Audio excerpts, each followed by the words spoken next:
Every civilization has a breaking point. China's was catastrophic, and its response reshaped the entire global order. Today, China is the world's second largest economy, a technological powerhouse that launches space stations and builds entire cities in years.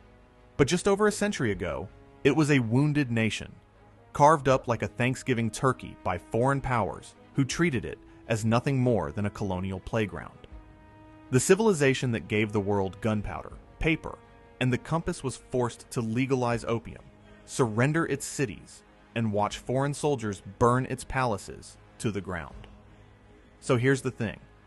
How did China go from a humiliated victim that couldn't defend its own capital to a rising superpower that makes Western politicians lose sleep? This is the story of China's darkest chapter and the national trauma that changed everything. In the early 1800s, China saw itself as the center of the civilized world, the middle kingdom between heaven and earth. And honestly, it kind of was. The Qing dynasty ruled over the largest and most populous empire on the planet, with over 400 million people, more than a third of humanity. Chinese silk, porcelain, and tea were luxury status symbols across Europe and Asia. The Qianlong Emperor lived in the Forbidden City, surrounded by wealth and grandeur that made European palaces look like country cottages. But China was arrogant. Too arrogant, if I may say. While Europe was industrializing, building steam engines, modern firearms, and global shipping networks, China stuck to the old ways. The Qing court believed they had nothing to learn from foreign barbarians. Westerners were seen as uncivilized savages who should feel grateful just to trade with the Middle Kingdom. This attitude would cost them everything. Britain had a problem. They were completely obsessed with Chinese tea. By the 1830s, every level of British society was drinking tea. Breakfast, lunch, and dinner. But China would only accept silver as payment, which was draining Britain's economy dry. Britain needed something to sell to China. But China didn't want anything Britain had. So Britain came up with a twisted, evil solution. Get China addicted to opium. The British East India Company started smuggling massive quantities of opium from India into China. At first, it was just wealthy Chinese getting hooked. Then it spread to farmers, laborers, soldiers, millions of people. By 1838, China had somewhere between 2 and 12 million opium addicts. The silver that had been flowing into China was now flowing right back out to pay for the drug. The Qing government finally had enough. In 1839, Commissioner Lin Zexu marched into Canton and destroyed over 1,000 tons of British opium, about $1.5 billion worth in today's money. He wrote a letter to Queen Victoria, basically asking, "Would you poison your own people like this?" Britain's response? War. In 1840, British warships arrived on China's coast, with steam-powered vessels and modern artillery that Chinese forces had never seen before. It was like bringing a gun to a knife fight, except the knives were traditional Chinese war junks, and the guns were industrial-age British warships. Chinese soldiers fought with swords, spears, and matchlock muskets that took a minute to reload. British forces had rifles, rockets, and cannons that could obliterate Chinese forts from miles away. In battle after battle, Chinese forces were slaughtered. By 1842, China was forced to sign the Treaty of Nanking, the first of what China calls the unequal treaties. China had to pay Britain $21 million, open 5 ports to British trade, and hand over Hong Kong to Britain. Forever. Oh, and opium. That stayed legal. Just when you think things couldn't get worse, they did. In 1856, Britain wanted more. They used an even flimsier excuse. The Chinese allegedly insulted the British flag on a ship to launch the Second Opium War. This time, France joined in. By 1860, British and French forces marched straight into Beijing. The Qing Emperor fled his own capital. Then they did something that still haunts China today. They looted and burned the old summer palace, the Yuan, for 3 days straight. This wasn't just a palace. It was a masterpiece of Chinese architecture, filled with irreplaceable art, historical treasures, and centuries of cultural heritage. Victor Hugo called it a wonder of the world and condemned its destruction as barbarism. The Treaty of Tientsin that followed was even more humiliating. China had to open more ports, allow Christian missionaries to operate freely, legalize opium permanently, and pay massive reparations. And here's where it gets worse. Once Britain proved that China could be bullied, the floodgates opened. France took Vietnam. Russia took massive chunks of northern territory. Germany grabbed Shandong province. Japan took Taiwan and Korea. In Chinese port cities controlled by foreigners, there were literally signs that read, "No dogs" or "Chinese allowed." China tried to reform. The self-strengthening movement attempted to modernize the military and industry while keeping traditional Chinese values. It failed, and you want to know why. Because the Empress Dowager Cixi, who actually ran things, cared more about maintaining her power than saving the country. She famously spent military funds meant for building a modern navy on renovating her personal garden and building a marble boat. A marble boat. That doesn't float. By 1900, ordinary Chinese people had had enough. A group called the Boxers, because they practiced martial arts, rose up with a simple message: kill the foreigners, destroy the foreign technology, and reclaim China. The problem: they believed they had magical powers that made them immune to bullets. They didn't. The Qing government, desperate and out of options, made the disastrous decision to support the Boxers and declared war on all the foreign powers at once. 8 nations formed an alliance: Japan, Russia, Britain, France, the United States, Germany, Austria-Hungary, and Italy, and invaded China together. Their combined forces crushed the Boxers and occupied Beijing.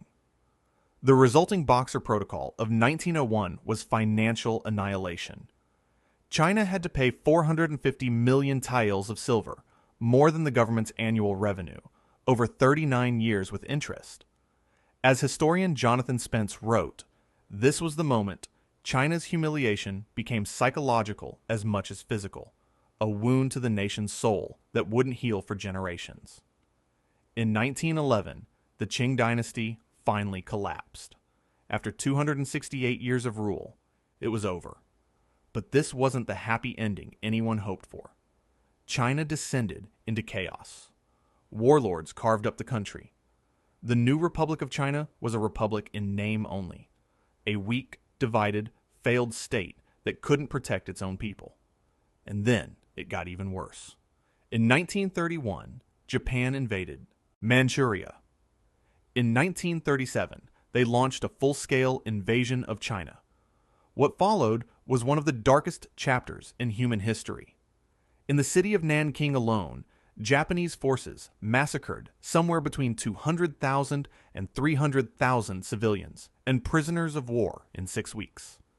The atrocities were so horrific that even Nazi officials in the city were shocked.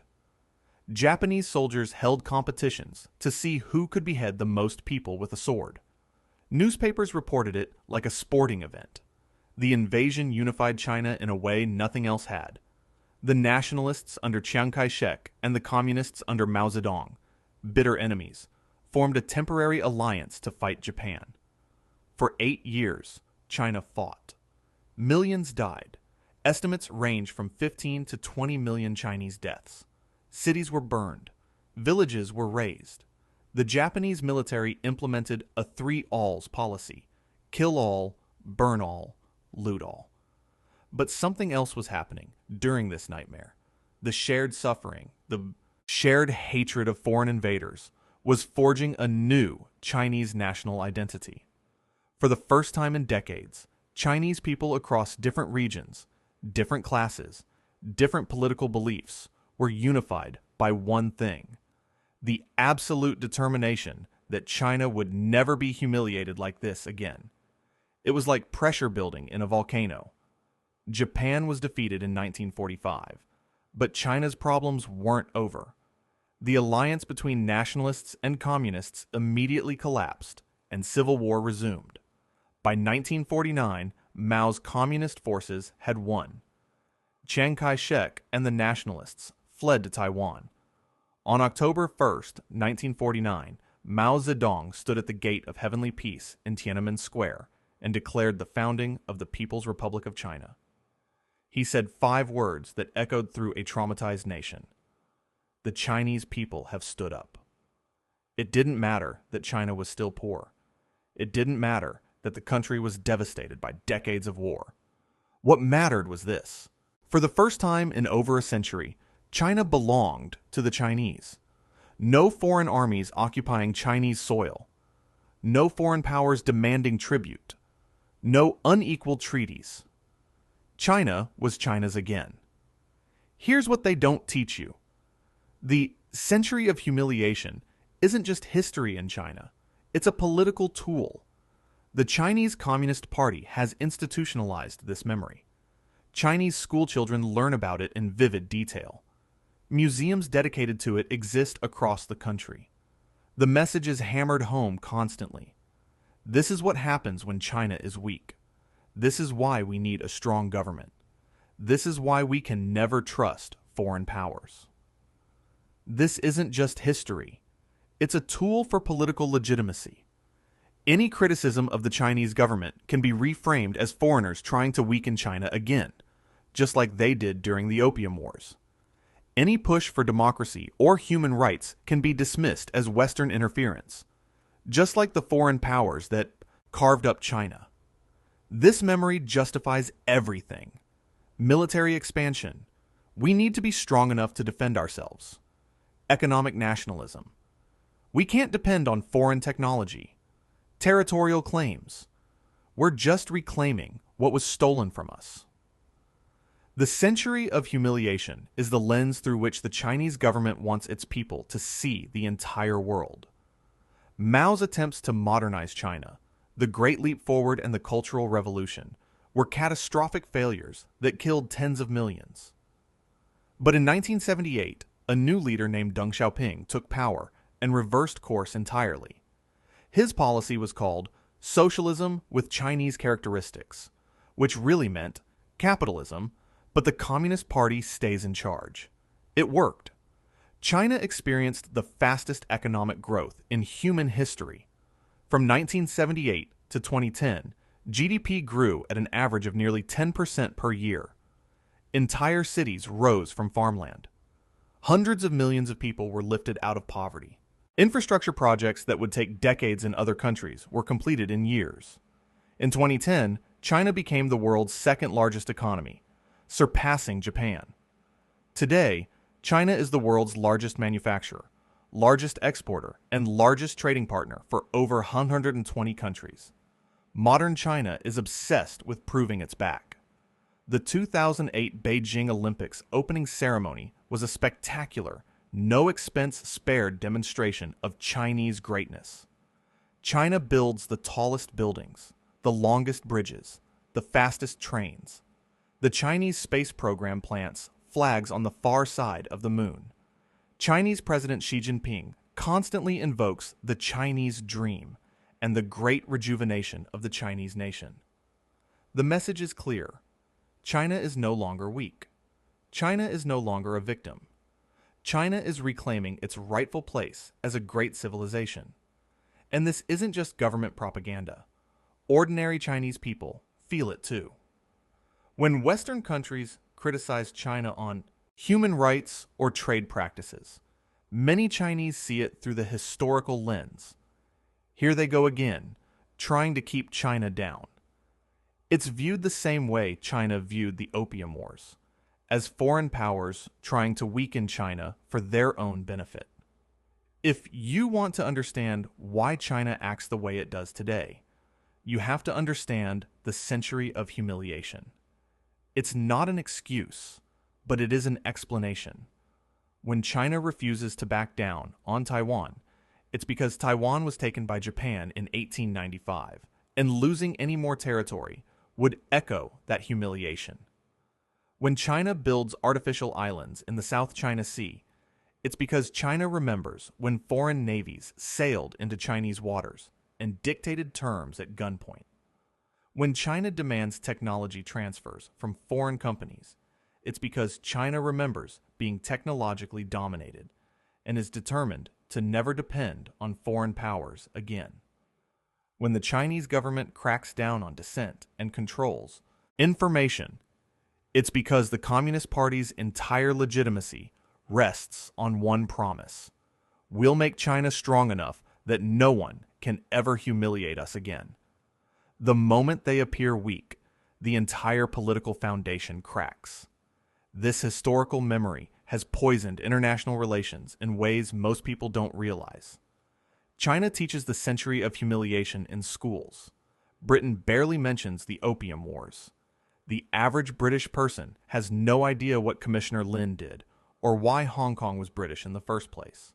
So when China brings up historical grievances, the West thinks China is being oversensitive. And when the West dismisses those grievances, China thinks the West hasn't learned anything and would do it all over again if they could.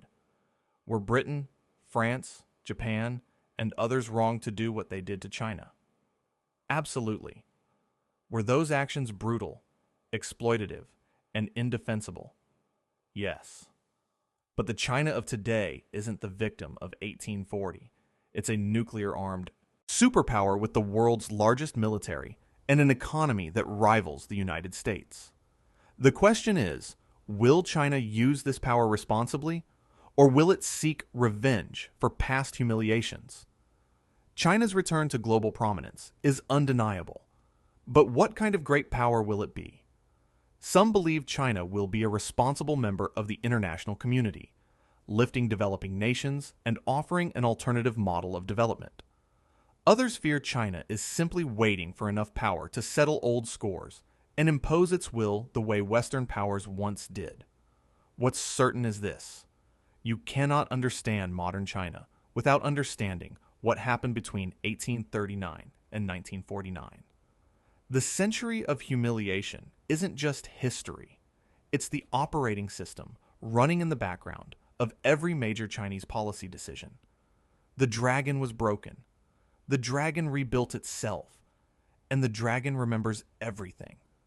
If this video helped you understand a piece of history they don't usually teach in school, hit that like button and subscribe for more deep dives into the stories that shape our world. Let me know in the comments, do you think China's historical memory makes conflict inevitable, or can the world move forward? Thanks for watching, and I'll see you in the next one.